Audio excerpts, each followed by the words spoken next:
அவந்திகா மயக்க தெரிஞ்சு எழுந்து பார்த்ததும் அங்க யாரும் இல்ல. பூரா இடத்துலயும் ரத்தம் தெரிச்சிருந்தது. அதை பார்த்து அவங்க அம்மாவும் இறந்துட்டு தான் நினைச்சிட்டா. ஆனா ஒரு மந்திரவாதி மட்டும் யார் கண்ணுக்கும் தெரியாம தப்பிச்சிட்டா. அது ஊர் ஜனங்க யாருக்குமே தெரியாது. எல்லா மந்திரக்காரங்க சூனியக்காரங்களும் இறந்துட்டு தான் நினைச்சாங்க. அந்த உடல்கள் எல்லாம் எடுத்துட்டு வந்து புதைக்கிறதுக்காக ஊர் ஜனங்கள் ஏற்பாடு பண்ணிட்டு இருந்தாங்க. அப்போ அந்த சடலங்கள்ல ஒரு சூனியக்காரைய உடம்புல ஏதோ எழுதப்பட்டிருந்த மாதிரி இருந்தது. அது என்னன்னு பாக்கிறதுக்காக போய் படிக்க போனாங்க. அவ உடம்புல ஏதோ எழுதியிருக்காப்புல இருக்கே, அது என்னன்னு கொஞ்சம் படி தம்பி. இந்த ஊரின் அழிவு கூடிய சீக்கிரம் நடக்கும். நாங்கள் யார் என்பது தெரியாமல் நீங்கள் எங்களுடன் மோதிவிட்டீர்கள். என்னங்கய்யா இப்படி எழுதிருக்கு?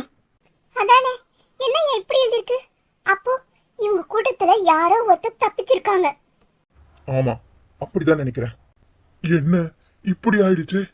இது என்ன நடக்க போகுதுன்னே தெரியலையே. என்னங்க ஐயா இது, இவ்வளவு தெளிவா திட்டம் போட்டும் எப்படியோ எங்கேயோ சரிக்கிடுச்சே. தெரியல, இவங்க கூட்டத்துல யாரோ ஒருத்தரோ 2 பேரோ தெரியல, ஆனா தப்பிச்சிருக்காங்க. அவங்க மூலியமா அந்த ஊருக்கு பெரிய ஆபத்து வரலாம்.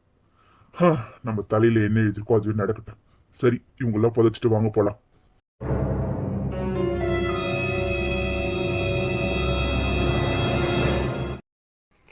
வேண்டாம், வசியம் அது இதுன்னு போனது நடந்தனே. நம்ம அம்மாவும் அப்பாவும் இறந்தாங்க. நமக்கு ஏன் அதே தோணுது? தப்பு, நம்மளும் அதே வழியில போக கூடாது. எனக்கு இருக்கிறது ரிஷி மாமா மட்டும்தான். அவரையும் நான் இழந்துடக்கூடாது. என்ன ஏன் அப்படி போகுது?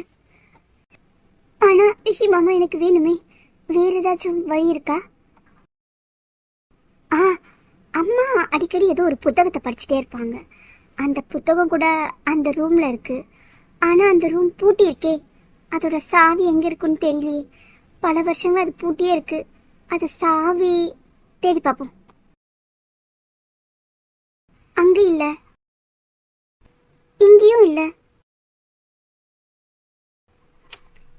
எங்கேயுமே இல்லையே. தேடி தேடி பார்த்து டயர்டானதான் மிச்சம். எனக்கு ஒரு தூக்கமா வருது. நான் போய் கொஞ்ச நேரம் படுக்கவா செய்யறேன்.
இது எல்லாம் அவந்திகா கனவுல காண்ற விஷயங்கள்.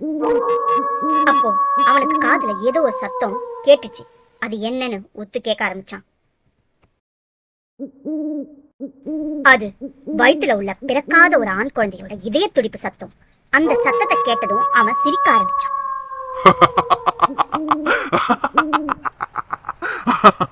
என்னோட தேவை நிறைவேற போகுது. இது எல்லாமே நேர்ல நடக்கிற மாதிரி அவந்திகா கனவுல பாத்துக்கிட்டே இருந்தா. அவன் நின்றுட்டு இருந்த அந்த இடம் ஏற்கனவே அவந்திகாக்கு பழக்கப்பட்ட இடம் மாதிரி இருந்தது. இருந்தாலும் அவளோட பார்வைக்கு அது மங்களாதான் தெரிஞ்சது. முழுசா அவளால பார்க்க முடியல. அந்த பயங்கரமான காட்டுக்குள்ள மிருகங்கள் செல்ல கூட பயப்படும். அப்படி ஒரு காட்டுக்குள்ள நின்றுட்டு இருந்தான் அவன். அப்போ அவன் கண்களை மூடி ஏதோ மந்திரத்தை சொல்ல ஆரம்பிச்சான்.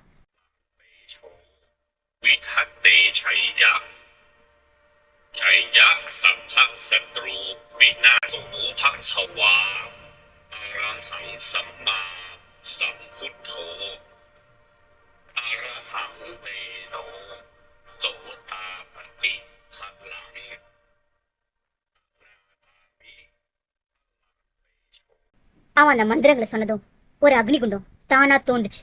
அதற்கு முன்னாடி நின்று அவன் ஏதோ பூஜை செய்ய ஆரம்பிச்சான். அவன் அந்த அக்னி குடத்துக்கு முன்னாடி நின்னு மந்திரங்கள் சொன்னதும் அதுல இருந்து நிறைய உருவங்கள் நிழல் போல வர ஆரம்பிச்சது. அது ஊரை நோக்கி போகுச்சு. போ, என் வேலையை நிறைவேத்து.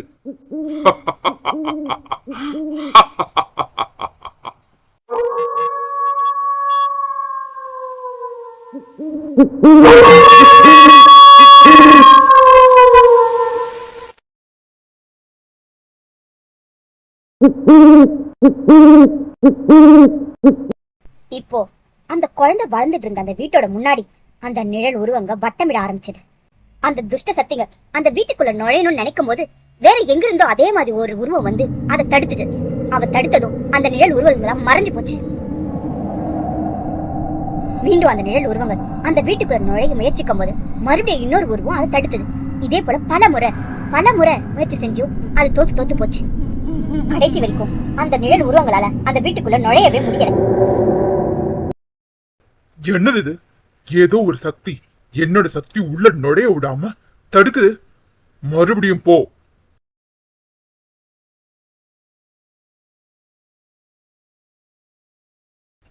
இல்ல, ஏதோ ஒரு சக்தி தடுத்துக்கிட்டே இருக்கு. அந்த குழந்தைக்கு அருகில் இருக்கிற சக்தி என்னன்னு கண்டுபிடிக்கணும். இல்லனா அந்த குழந்தைய நம்மளால எப்பவுமே தொட முடியாது. அந்த குழந்தை இருந்தா மட்டும்தான் நம்மளால நம்முடைய சக்தியெல்லாம் அடைய முடியும். நான் நினைச்ச காரியம் நடக்கணும்னா எனக்கு அந்த குழந்தை வேணும்.